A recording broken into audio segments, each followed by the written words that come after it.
तुम में से उस वक्त तक कोई मोमिन नहीं हो सकता जब तक कि अपनी ख्वाहिशात को मेरी मर्जी के मुताबिक ना बनाए। तुम अपनी ख्वाहिशात के मुताबिक जीने के लिए आए हो दुनिया में।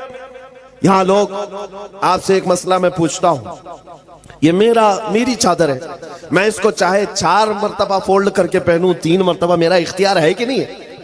मेरी चीज है, मैं जिस तरह चाहे पहनूं। मेरा अमामा है, मैं जिस तरह चाहे बांधूं। मेरी चीज का इस्तेमाल मैं जैसे चाहे कर सकता हूं, मेरा इख्तियार है। आपके पास जो चीज है, आप जिसके मालिक है, कुछ भी कर सकते हैं। लेकिन मैं आपसे एक मसला पूछता हूं, क्या सुसाइड करना, आत्महत्या करना, खुदकुशी करना इजाजत है इसकी? अरे जान तो तुम्हारी है। जैसे सारी चीजों को खुद इस्तेमाल कर लेते हो, जान को भी अपने हाथों से क्यों नहीं खत्म कर सकता? अपनी जान है, खुद मार क्यों नहीं सकता?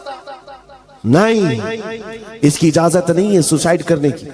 क्यों नहीं है? साफ सी बात है, जान के तुम मालिक ही नहीं तो जान ले कैसे सकते? अन्नबिय्यु औला बिल मुमिनीन मिन अनफुसिहिम, कुरान कहता है मोमिनों से उनकी जान से ज्यादा करीब, और जान को रिकाबिल उमम। हम अपनी मर्जी से जीने नहीं आए यहां पर, हम अपनी ख्वाहिशात से जीने नहीं आए। जो ये कहता है वो झूठा है और वो धोखे में पड़ा हुआ आदमी है। मौलाना साहब अभी तो एंजॉय करने दो, थोड़ा बहुत इंटरटेन करने दो, जवानी है। तुमने अपने दिल की सुनी मेरे अजीज। शायद हो सकता है तुमने गैरों को देखा हो और उनके पीछे चल पड़े। ईसाई नाचते हैं, शराब पीते हैं, हिंदुओं के यहाँ अलग त्योहार आते हैं, इतने अलग अलग किस्म के उनके यहाँ भंगड़े होते हैं, मैं क्यों ना करूं?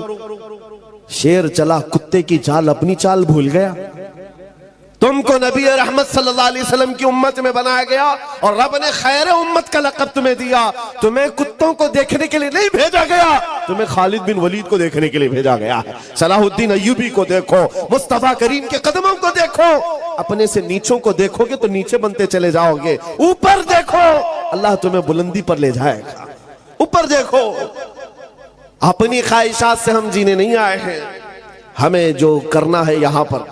एक बात मैं बताता हूं, सूफिया इकराम का एक मसलक है, जब वो किसी की तरबियत करते, मुजाहिदे करवाते। मुजाहिदे हैं, मुराकबे हैं, मुहासबे हैं, मुकाशफे हैं, ये मंजिलें हैं वहां पर। पहले खाने को तर्क करवाया जाता है, दुनिया की ख्वाहिशात निकाली जाती है, नींद कम, बोलना कम, खाना कम, बहुत कुछ वहां तरबियतें होती। लेकिन एक मंजिल है मुराकबे की, मुराकबा। ये क्या होता है मुराकबा मालूम है? हजरत जुनैद बगदादी रहमतुल्लाह ताला अलैह ने फरमाया, मुराकबा करो और जिसका मुराकबा मुकम्मल हो गया वो अल्लाह का वली बन गया। मुराकबा क्या है सुनना चाहेंगे आप? बहुत आसान अमल दे रहा हूं, बहुत आसान अमल। मुजाहिदे में बहुत लंबी नमाजें हैं, रात रात भर खड़े होकर इस्तिग़फार करते रहो मुजाहिदे। मुराकबा बहुत आसान है। क्या है? बस आंख बंद करके खामोश थोड़ी देर बैठ जाना, बस यही मुराकबा है, कुछ नहीं है इसमें। मुराकबा आंख बंद कर खामोश बैठना। 5 मिनट बैठो कि 10 मिनट बैठो, घंटा भर बैठो, तुम्हारा इख्तियार, लेकिन थोड़ी देर खामोश बैठना है। 5 मिनट बैठो, 10 मिनट बैठो, खामोश, किसी की फिक्र नहीं। लेकिन अब सवाल ये बनता है, जब बंदा आंख बंद कर खामोश बैठ जाए तो उसका दिमाग खामोश नहीं रहता, चलता रहता है, कुछ ना कुछ तो सोच आती है।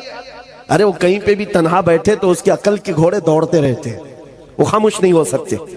हजरत जुनैद बगदादी से पूछा गया कि मुराकबे में अगर थोड़ी देर खामोश बैठना ही इबादत है और सोच आती रहे तो क्या सोचे? सोचों पर तो पहरा नहीं लगा सकते। आपने फरमाया हाँ बिल्कुल सही, सोचों पर तुम पहरा नहीं लगा सकते, रोक कंट्रोल नहीं कर सकते। एक बात सोचना है तुम्हें, मुराकबे में एक बात बार बार सोचना है। पूछा गया क्या सोचना है? कहा बस इतना सोचना है कि मुझे इस दुनिया में क्यों पैदा किया गया, बस यही चीज सोचना है मुराकबे में। मैं यहां क्यों आया, मुझे क्यों पैदा किया गया, ये मेरी जिंदगी क्यों दी गई है, ये सोचते रहो, बार बार सोचते रहो, मुराकबे में यही सोचते रहो। फिर क्या होगा? हजरत जुनैद फरमाते एक वक्त आएगा तेरा ज़मीर पुकार कर खुद ही जवाब देगा तू क्यों आया। तेरा दिल पुकार कर जवाब देगा तू क्यों आया है। मैं मिसाल में बताऊं, जिसका मुराकबा कंप्लीट हो गया वो क्या जवाब देता है? बैठ करके रोजाना सोचता हो मैं क्यों आया, मेरी जिंदगी क्यों मिली, मुझे हयात क्यों दी गई, मुझे क्यों भेजा गया, रोज सोचता रहे। एक दिन उसका मुराकबा कंप्लीट होता है तो दिल उसका पुकार कर कहता है, जिंदगी ये नहीं किसी की किसी के लिए, जिंदगी है नबी की नबी के लिए। ना समझ मरते हैं जिंदगी के लिए, जीना मरना है सब कुछ नबी के लिए।